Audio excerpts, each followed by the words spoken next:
Alhamdulillahirabbil alamin wassalatu wassalamu ala asyrafil anbiya'i wal mursalin nabiyina wa sayyidina wa habibina Muhammadin wa ala alihi washabihi ajmain. Wa man sara ala nahji ila yaumiddin amma ba'd. Alhamdulillah, majelis yang pertama ngaji nadhaman, insyaallah nadham yang pertama yang ingin kita selesaikan untuk menghatamkan bacanya dan memberi takliknya adalah salah satu nadham yang berhubungan dengan kaidah fikih dalam mazhab Syafi'i, yang nadham tersebut diberi judul atau diberi nama dengan Ad-Durrah Al-Qudaymiyah fi Nadhmil Qawaid Al-Fiqhiyah, yang ditulis oleh Syekh Ali Ibn Ismail Al-Qudaymi hafizahullahu ta'ala wara'ah, yang mana nadham ini berisi tentang atau berisi kaidah-kaidah fikih dalam mazhab Imam Syafi'i rahimahullah taala. Dan nadham ini cukup ringkas, hanya beberapa bait saja, ada sekitar 30 bait ya, mungkin seukuran nadham Baiquniyah. Baik, sebelum kita membahas atau membaca nadhamnya, maka karena ini membahas tentang kaidah fikih, perlu kita ketahui beberapa hal sebelum kita membaca nadhamnya.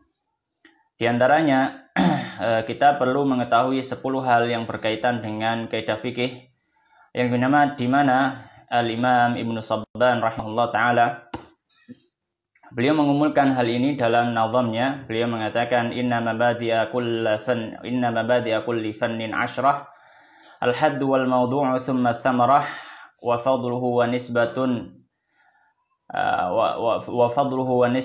wal wadi'u wal ismul istimdadu hukmu syari'u masailu wal ba'du bi ba'di tafa wa man nala al jami'a wa man haza al jami'a nala syarafa atau kama qala. Ada beberapa hal yang perlu kita ketahui. Di antaranya yang pertama adalah ketika kita mempelajari satu fan ilmu atau satu jenis ilmu, maka ada 10 hal yang perlu kita bahas sebelum membahas ilmu itu sendiri. Yang pertama adalah sebagaimana beliau mengatakan inna mabadi'a kulli fannin ashrah al-had. Al-had yang maknanya adalah at-ta'rif, pengertian dari ilmu tersebut atau yang akan kita pelajari. Maka al-qawaid al-fiqhiyah tersusun dari 2 suku kata. Yang pertama al-qawaid, yang kedua adalah al-fiqhiyah. Adapun al-qawaid adalah jama' dari kata qaidah. Ya, qaidah artinya adalah asas, pondasi.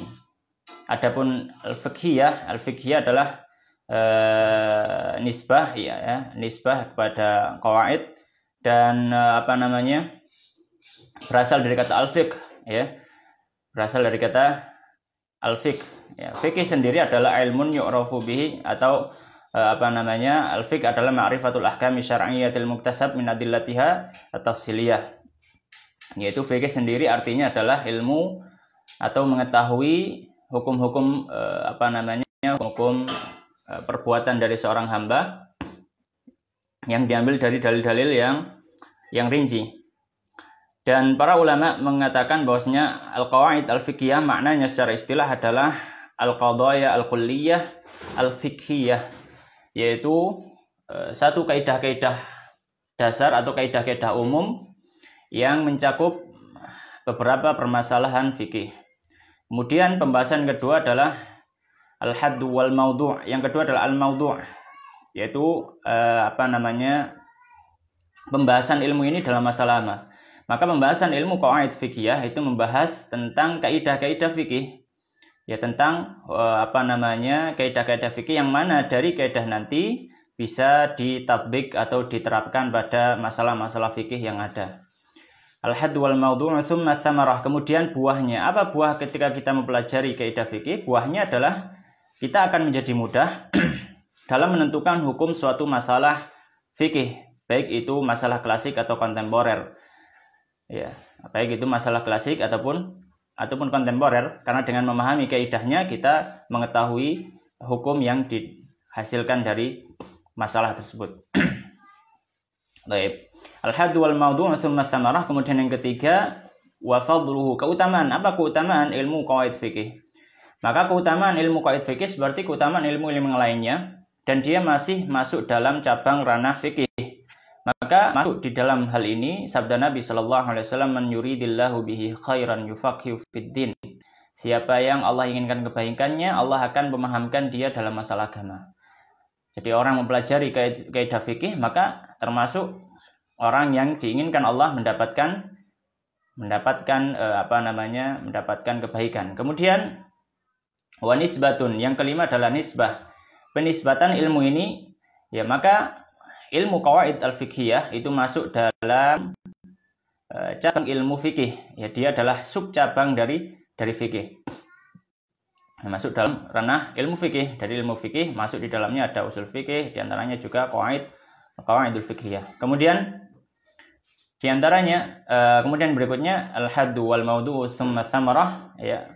Kemudian wa fadluhu wa nisbatun wal wadi', yaitu peletak dasar ilmu ini. Maka peletak dasar ilmu ini adapun secara umum maka adalah Rasulullah SAW. Sejak zaman Rasulullah sudah dikenal ilmu ini. Buktinya di antara kaidah-kaidah fikih ada yang langsung diambil dari sabda Nabi sallallahu alaihi wasallam. Di antaranya semisal kaidah fikih al-kharaju bil dhaman. Itu berasal dari hadis Nabi sallallahu alaihi wasallam. Kemudian di antaranya ada kaidah-kaidah yang lain, misalkan ad-dharar la dharar wala dhirar gitu ya. La dharar wala dhirar dan lain sebagainya. Itu adalah kaidah-kaidah yang dulu Rasulullah SAW sudah menyebutkannya, dan juga para ulama yang setelahnya mengembangkan dan mengumpulkannya dalam satu fan ilmu tertentu. Baik. Kemudian tadi al-haddu wal maudu'u tsumma tsamrah wa fadluhu wa nisbatun wal wadi'u, yang keenam al-wadi'. Kemudian yang ketujuh adalah al-ism wal ismu. Nama ilmu ini adalah al-qawaid al-fiqhiyah, sebagaimana yang sudah ma'ruf di antara para thalabatul ilm, di antara para santri, para penuntut ilmu. Kemudian yang kedelapan al-istimdad. Al-istimdad yaitu sumbernya. Dari mana ilmu ini didapatkan? Maka sumbernya tentu berasal dari Al-Qur'an, diambil dari as-sunnah, dari hadis Nabi sallallahu alaihi wasallam. Kemudian juga diambil dari masalah-masalah fikih. Ya, dari disahkan oleh para ulama istiqra al-furu' al-fiqhiyah. Jadi memperhatikan masalah-masalah fikih yang ada kemisalan, ada kemiripan, maka dibuat kaidah yang sama untuk mengumpulkan semuanya. Ya. Makanya para ulama ada yang menyebutkan kitab atau membuat judul untuk kitab dalam masalah qawaid fikih itu dengan nama al-asbah an-nadhair, seperti al-asbah an-nadhair milik Imam Asyuti rahimahullah ta'ala, juga Imam As-Subki dan lain sebagainya. Mereka menyebutkan al-asbah wan-nadhair, yang semisal dan mirip-mirip, karena mereka mengambil dari kemiripan kasus fikih kemudian dibuat satu kaidah yang mengumpulkan semuanya. Ismu wal ismul istimdadu hukmu syari'. Yang ke-9 hukmu syari'. Hukum mempelajari ilmu qawaid fikih apa? Hukum mempelajari ilmu qawaid fikih adalah fardu kifayah, yang mana hendaknya ada dari satu tempat orang yang mempelajari ini, karena ilmu ini menjadi wasilah, menjadi sarana untuk mengantarkan orang memahami permasalahan fikih. Kemudian yang terakhir adalah masail, masalah-masalah yang dibahas dalam qawaid fikih adalah masalah-masalah fikih, maka tidak masuk di situ masalah akidah dan lain sebagainya. Dan beliau mengatakan masailu wal ba'du bil ba'd iktafa wa man nalal jami'a hadza syarafa wa man hadzal jami'a nalal syarafa. Siapa yang memahami 10 hal ini maka dia mendapatkan kemuliaan. Baik. Kita mulai akan membaca dari an-nazamnya, itu Syekh Ali Al-Qudaimi rahimahullah taala. Bismillahirrahmanirrahim. Qala an-nazim rahimahullah taala, hamdan liman aqama bil qawaidi bina'a syar'i samikil mahamidi, shalla 'alan nabiyyi masyabihu yulhiqu bimithlihi an-nabihu wa alihi wa sahbihi wa sallama ma'alimun hima syari'ati hama wa ba'du qad sa'alani labibu nadban bihi yantafi'ul labibu mubtadi'u tahsili fi qawaidi madhhabina dzil fadli wal fawaidi faqultu ma lisu'ulikum min buddi lima lakum min 'ishratin wa widdi wa rutbatin fil fiqhi wal ulumi falnabda'i syuru'a bil marumi. Baik. Jadi insya Allah pada majelis yang pertama kita akan membahas muqaddimahnya saja, ya, karena waktu yang terbatas. Baik.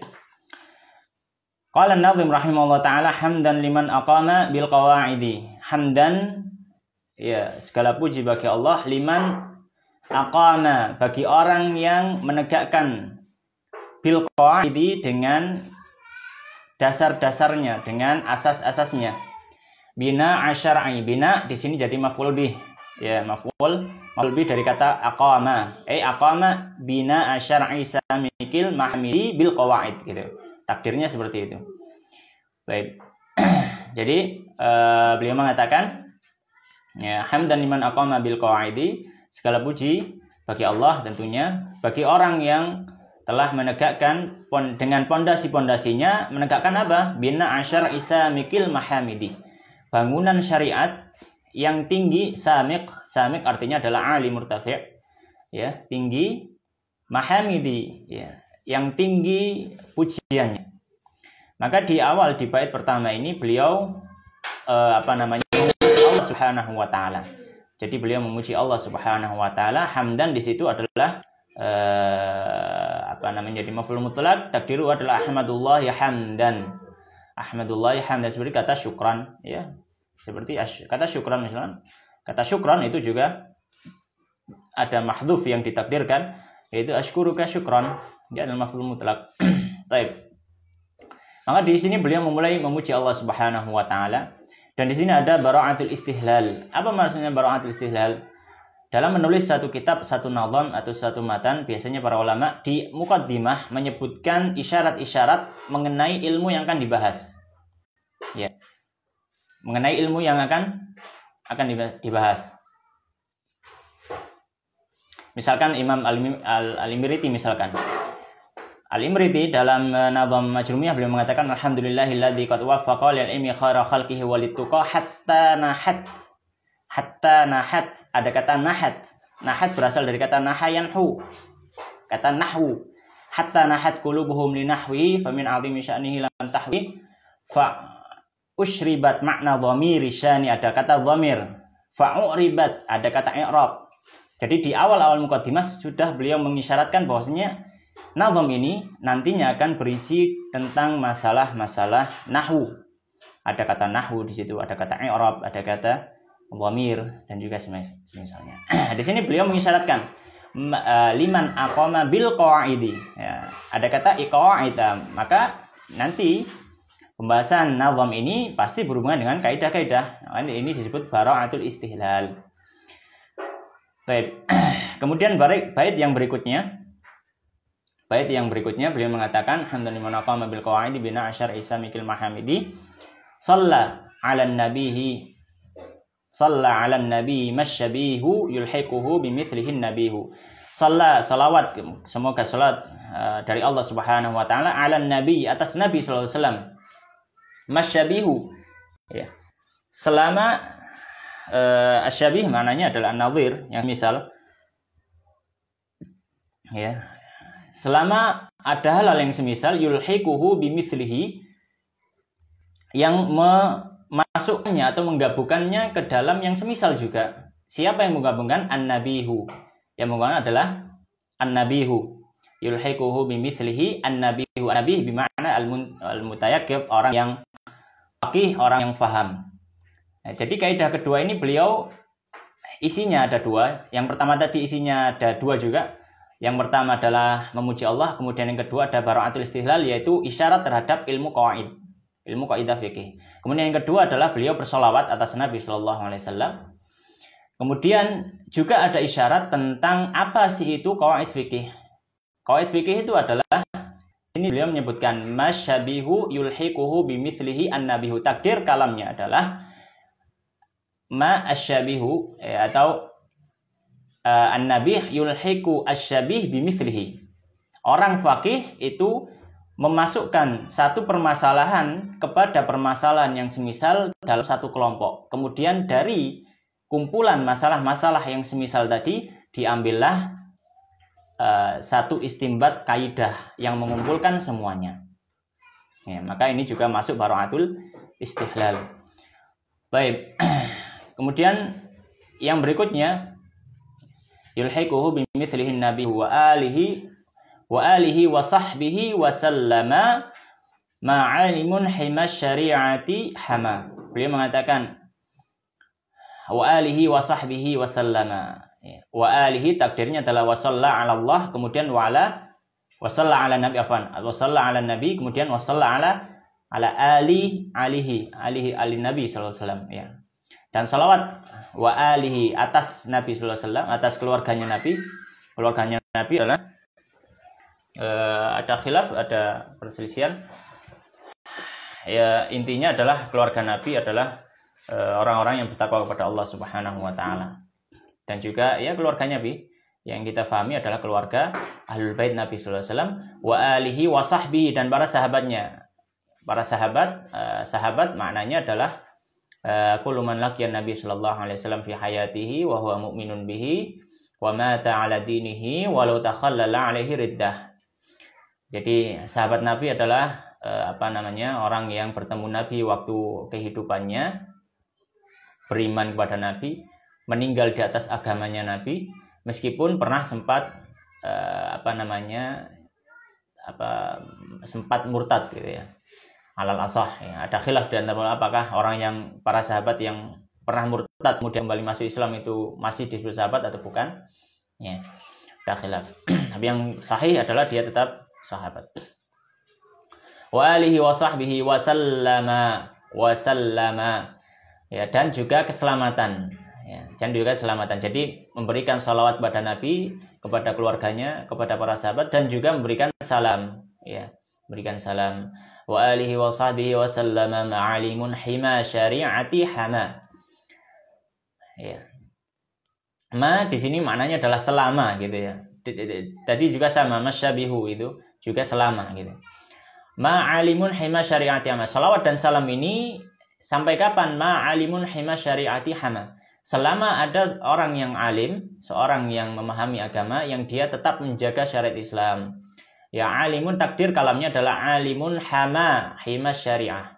Hima maknanya adalah hima itu daerah atau al-maudhi' atau suatu tempat yang mana dikhususkan, satu tempat yang dikhususkan. Makanya dalam hadis disebutkan ala wa inna likulli malikin hima. Ya, ketahuilah setiap raja itu memiliki daerah yang khusus, daerah terlarang. Ya. Hima syariah berarti ya daerah-daerah syariat. Ya, maka salat dan salam pada Nabi, keluarga dan juga sahabatnya berlaku terus dilantunkan, didengungkan selama ada orang alim, ada orang yang faqih, ada orang yang memahami agama, yang dia menjaga syariat ini. Baik. Kemudian berikutnya beliau mengatakan ma'alimun hima syari'ati hama wa ba'du qad sa'alani labibu wa ba'du, beliau mengatakan wa ba'du, dan setelah itu wa ba'du, dan setelah itu qad sa'alani, telah bertanya kepadaku atau telah meminta. Sa'al maknanya adalah talaba, meminta. Qad sa'alani, telah meminta kepadaku. Siapa? Labibu. Labib di sini adalah 6 orang. Labib di sini adalah 6 orang, dan beliau adalah syekhuna wa muallimuna al-faqih Dr. Labib Najib Abdullah Ghalib Al-Adani Al-Yamani Asy-Syafi'i hafizahullah taala wa ra'ah. Beliau adalah Syekh Dr. Labib Najib Abdullah Ghalib Al-Adani, beliau berasal dari Aden, Yaman, dan beliau bermadzhab Syafi'i. Beliau mukim di Indonesia, tinggal di Indonesia sekarang. Nah, beliau mengatakan qad sa'alani wa ba'du qad sa'alani Labib, telah meminta kepadaku Labib, yaitu Syekh Labib ini meminta kepada Syekh Ali Al-Qudaimi. Dan sebagaimana diceritakan juga oleh guru kami, yaitu Syekh Labib tersebut kepada kami, bahwasanya ceritanya itu Syekh Labib ini punya proyek untuk mengumpulkan kaidah-kaidah fikih yang dasar, ya, ada sekitar 30 sekian kaidah fikih yang mana beliau kumpulkan dari kitab-kitab Syafi'iyah, kitab-kitab fikih Syafi'iyah. Kemudian beliau sodorkan kitab tersebut kepada Syekh Ali Al-Qudaimi, karena Syekh Ali Al-Qudaimi beliau orang yang mahir dalam membuat nadhaman, Jadi Syekh Al-Habib memberikan kaidah-kaidah fikih tadi, antara nomornya 1, 2, 3 dan seterusnya, diberikan pada Syekh Ali Al-Qudaimi. Kemudian Syekh Ali Al-Qudaimi membuat nazam tadi, selesai membuat nazam ini dalam 1 jam. Di 1 jam setelahnya Syekh Ali Al-Qudaimi membalas risalah atau pesan dari Syekh Al-Habib, kemudian jadilah nazam ini. Hanya nanti di akhir nazam ini ya, insyaallah di akhir pembahasan di situ disebutkan waqad nazamtuha bi sa'atin 'ala ajal. Ya, saya membuat nazam ini hanya 1 jam saja. Baik. Jadi asal muasal nazam ini berasal dari permintaan Syekhuna Dr. Labib hafizallahu taala. Waqad sa'alani wa ba'du qad sa'alani labibu nadhan bihi yantafi'ul labibu.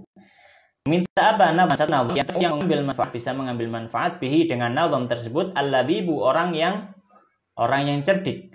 Maka al-labib yang kedua di sini adalah sifat, bukan nama orang, ya, bukan ismul alam, tapi adalah sifat. Ya, al-labib orang yang cerdik. Baik. Kemudian dia mengatakan wa ba'du qasalan labibu nazam bihi yantafi'ul labibu mubtadi'u tahsili. Ya, siapa orang yang cerdik tadi? Yang mengambil adalah mubtadi'u tahsili. Ya, harapannya yang bisa mengambil manfaat dari nazam ini adalah sejak orang yang mubtadi'u tahsil, orang yang baru belajar. Jadi memang nazam Durrah Taimiyah ini adalah nazam kaidah fikih untuk para pemula gitu. Jadi para pemula, karena memang nazamnya nggak banyak, hanya sekitar 30 atau sekian lebih, yang berisi kaidah-kaidah fikih dasar dalam mazhab Syafi'i, yang sangat-sangat bermanfaat untuk kita mengetahui kasus-kasus dalam kehidupan kita bisa mengambil dari nazam tadi. Baik, mubtadi'u tahsili fi qawaidi, dalam masalah ilmu kaidah fikih. Jadi orang-orang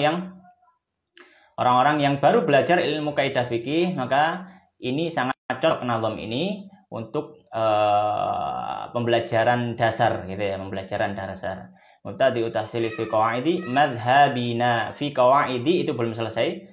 Ada mudhofnya lagi, mudhof ilaihnya. Fi qawaidi madhhabina, sesuai madhab kami. Madhab di sini adalah madhab Imam Syafi'i. Kenapa kok diarahkan ke madhab Imam Syafi'i? Karena Syekh Ali Al-Qudaimi dan juga Syekh Dr. Labib, beliau keduanya adalah Syafi'ul madhab, orang yang bermadhab Syafi'i, sangat masyhur bagi orang-orang yang belajar madhab Syafi'i di hari ini ya. Di antara syekh atau masyayikh yang memiliki fokus dalam pembahasan fikih Syafi'i, di antaranya Dr. Labib dan juga Dr. Ali Al-Qudaimi ini. Baik. Jadi memang kaidah atau nazam Durrah Qudaimiyah yang di dalamnya ada kaidah-kaidah ini memang disesuaikan dengan mazhab Syafi'i, mazhab Syafi'iyah. Madhabina dzil fadli wal fawaqi. Madhabina ya, dzil fadli ini sifat untuk madhabina. Dzil fadli yang memiliki keutamaan, wal fawaidi dan kemanfaatan ya. Jadi mazhab yang memiliki keutamaan dan juga kemanfaatan. Madhabina dzil fadli wal fawaidi. Fakultu, maka saya mengatakan fakultu mali su'likum min buddi ya. Mali su'likum, tidak ada untuk atau tidak ada dari permintaanmu min buddi, dari jalan lain. Maksudnya ya sudah, saya enggak, kalau kamu yang minta gitu mananya ya. Kalau kamu yang minta ya udah, saya mau nggak mau ya memang harus menjawabnya. Kenapa kok sampai seperti itu, kata Syekh atau Nazim di sini. Beliau mengatakan lima lakum min ishratin wa widdi.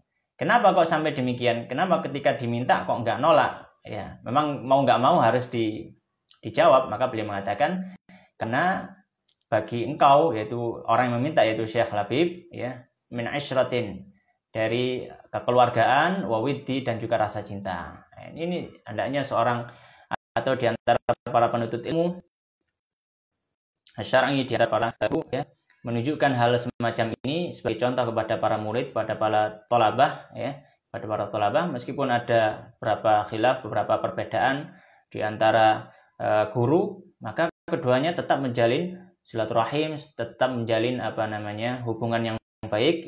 Perbedaan itu pasti, tapi yang kita usahakan adalah bagaimana kita tetap bersilaturahim dan menjalin rasa cinta karena Allah Subhanahu wa taala. Lima lakum min ashratin wa widdi wa rutbatin, dan ditambahi ya, Karena engkau memiliki rutbatin fil fikhi, engkau memiliki kedudukan dalam masalah fikih, khususnya dalam mazhab fikih mazhab Syafi'i. Karena Syekh Habib termasuk orang yang punya fokus dalam mazhab Syafi'i. Fil fikhi, wa rutbatin fil fikhi wal ulumi, dan juga dalam ilmu-ilmu yang lain. Juga dalam ilmu-ilmu yang lain. Rutbatin fil fikhi wal ulumi fal nabda'i syuru'a bil marumi, fal nabda, maka hendaknya kita mulai bisyuru'i, untuk memulai bil marumi, terhadap apa yang kita inginkan. Al marum berasal dari kata rama yarumu, al marum yaitu tujuan, ya. Maka hendaknya kita memulai dengan tujuan yang akan kita tuju, yaitu kita memulai untuk membahas kaidah-kaidah fikih dalam nazm ini. Insyaallah kita akan lanjutkan pada majelis yang berikutnya. Wallahu taala alam, wa sallallahu ala sayyidina Muhammadin wa ala alihi wa ashabihi ajma'in. Wassalamualaikum warahmatullahi wabarakatuh.